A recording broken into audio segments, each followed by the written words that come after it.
It's a big ball of digital flesh, bunch of like-minded people who like the more experiential side of what can be done online in the digital realm. We would like to tell stories. We like to make people laugh. We like to get a response from our user. Any response is a good response, you know. in our case, I think we've been a company now for 10 years. 9 of those in New Zealand. 2 years ago we moved to Amsterdam, a little satellite branch there, which is just humming along. That's us, really.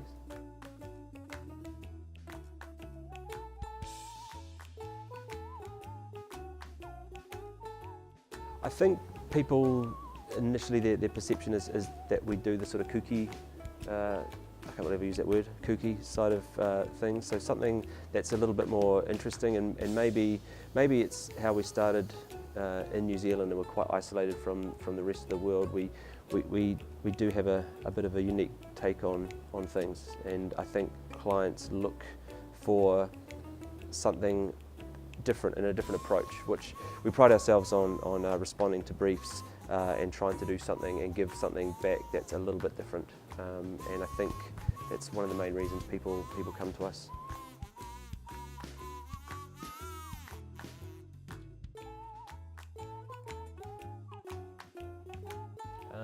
Well, the first thing in the morning we get up and use the coffee machine.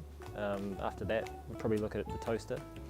But seriously, I'm a designer, so I come from more the design sort of side of the tools and the planning side of things. So Photoshop is just my everyday sort of go-to.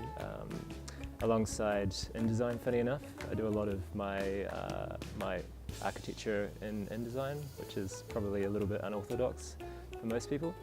But the developers, I asked them earlier, Backbone seems to be a really kind of relevant tool for the guys over the last year, I guess. But yeah, CSS, CC, Creative Cloud sort of applications, Illustrator, that sort of thing.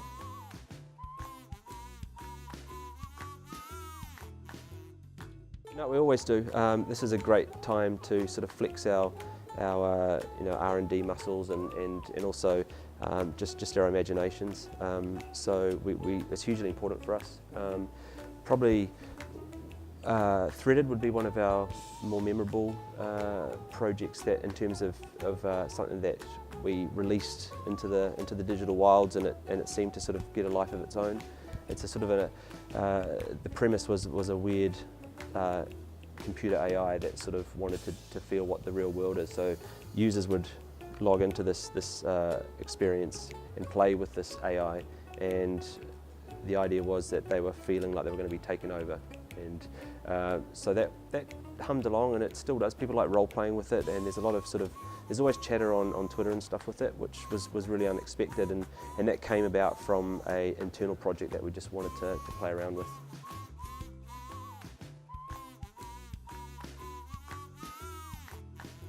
Probably Google.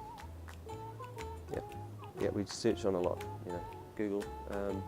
That helps.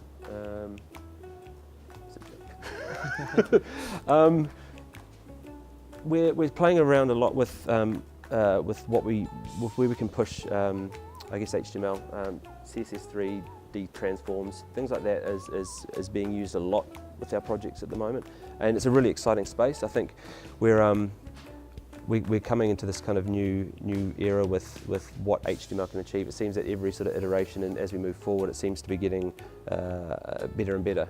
There's still limitations, and often it's those limitations that I think let you find creative solutions, and that's an exciting place to be in.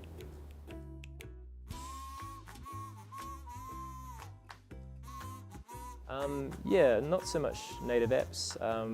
We get, I guess, a lot of responsive projects that come our way.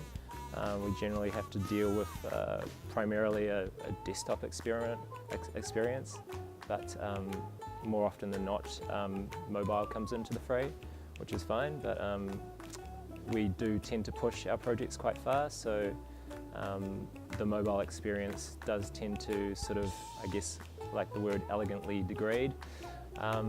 But yeah, so the responsive thing more and more is becoming part of our kind of everyday diet of projects.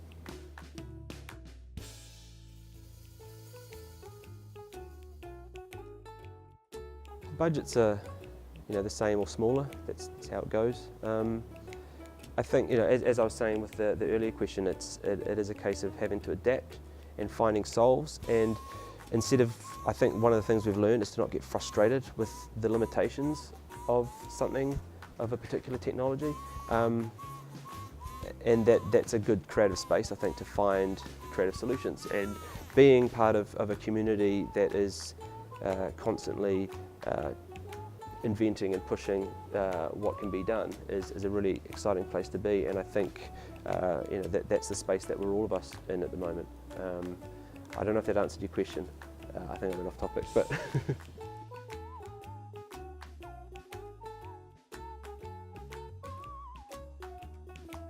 Again, I'm the designer, so I'm going to sort of just reflect what I've read earlier. But CSS3, a lot of WebGL, also looking at, what was the other one there?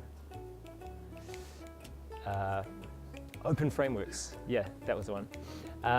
Yeah, so again, the guys are really sort of leaping into quite a new territory, pushing, I guess, the limits of what HTML can do, experience-wise and performance-wise. It's always a big deal for us to see how far we can push, I guess, a browser before it doesn't respond at all.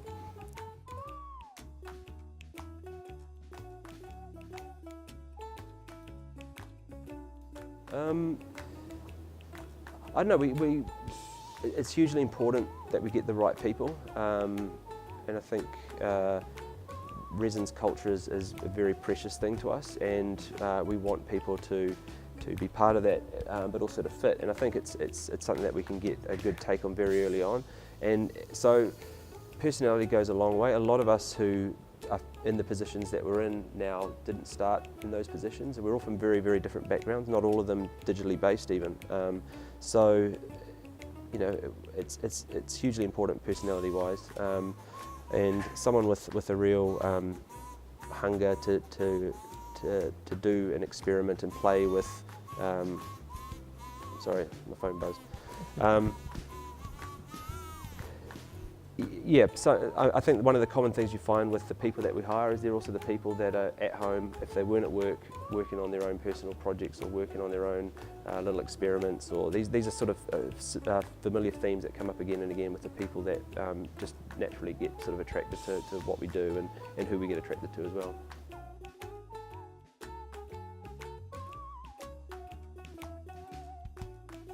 Loads of glasses, sort of read things. Maybe some kind of advertising animatic on a t-shirt.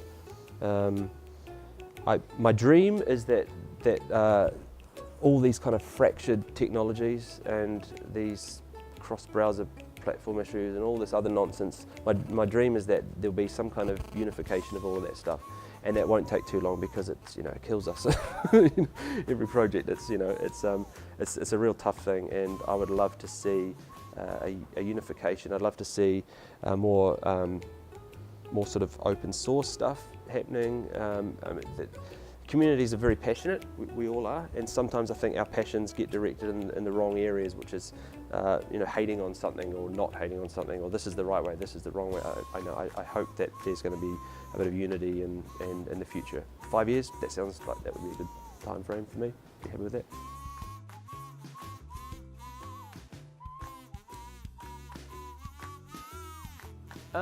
It's, I guess, good kudos for us. It's nice to know that we can still mix with it, and it's a good sign that we're, I guess, advancing quite well into the HTML spectrum. But yeah, it's just quite an exciting sort of collective to be amongst, and yeah, it's great to be acknowledged.